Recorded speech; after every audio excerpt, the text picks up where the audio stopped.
All right, let's get back to that very big move in Nvidia today. The stock is now on pace for what would be its 8th straight weekly gain.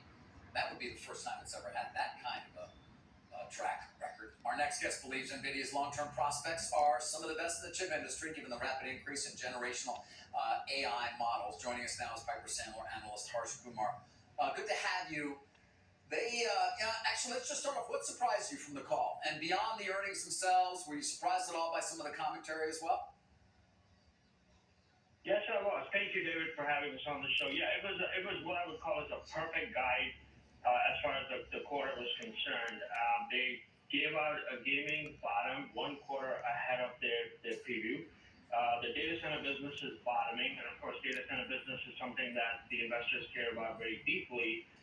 Most importantly, the data center business is expected to accelerate through the year. In other words, we're not just calling for a bottom, but we're also calling for good prospects for the data center business through the year. And David, if you put this in perspective, there are really two big cloud plays in the semi space. One of them is Nvidia on the processing side, and of course, the other one is AMD.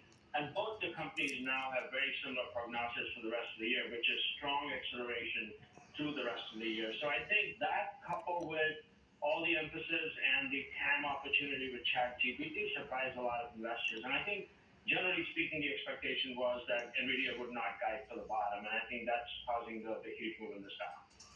Yeah, well, let me get your take on their extended discussion, really, of the opportunity when it comes to AI, talking about NVIDIA DGX, an AI supercomputer, and the blueprint for AI factories being built around the world.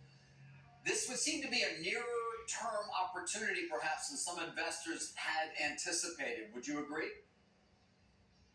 I would absolutely agree. Look, if I said to you 9 months ago, what is ChatGPT, you and I may not have known what it was. But the reality is ChatGPT has tripled its user base and shown this light onto the capability of what generative and transformer models can do.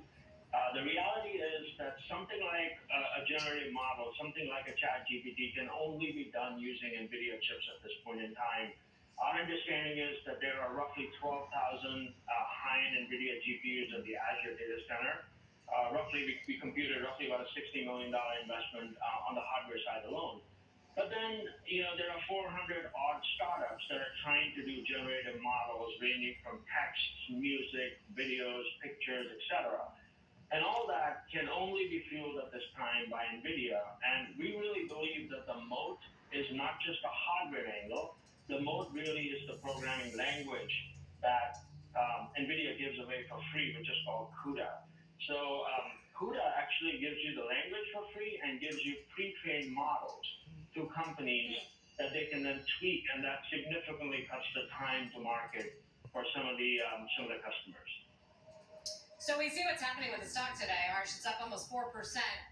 I think the question is, so if investors are looking at this and you're characterizing this as a new total addressable market that is AI for NVIDIA, how does that play into what this stock should be worth? So the stock is really if you think about the stock, take a step back. So this is a company that is capable of growing 25 to 30% or even 35% organically. The crypto piece, which was a little bit of sort of a black mark on the company last couple of years, is now flushed out to zero. So the base business, organic business, can grow 25 to 30%, 35%, something like that, which is in the software zone. The company is cash flow positive, makes money, has leverage. And then outside of the hardware angle, they are pursuing 3 software opportunities: the AI software, the Omniverse software, and then, of course, the new generative models, a service called Nemo and BioNemo, which they are going to introduce very shortly on hyperscaling cloud systems. That's altogether a couple of $100 million now, but it could be a couple of billion in the next 3 to 4 years.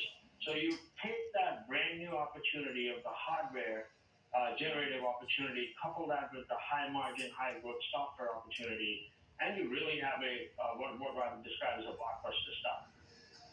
All right, blockbuster today for sure, up about 14%. Harsh, thank you. Thank you. Meantime, the NTSP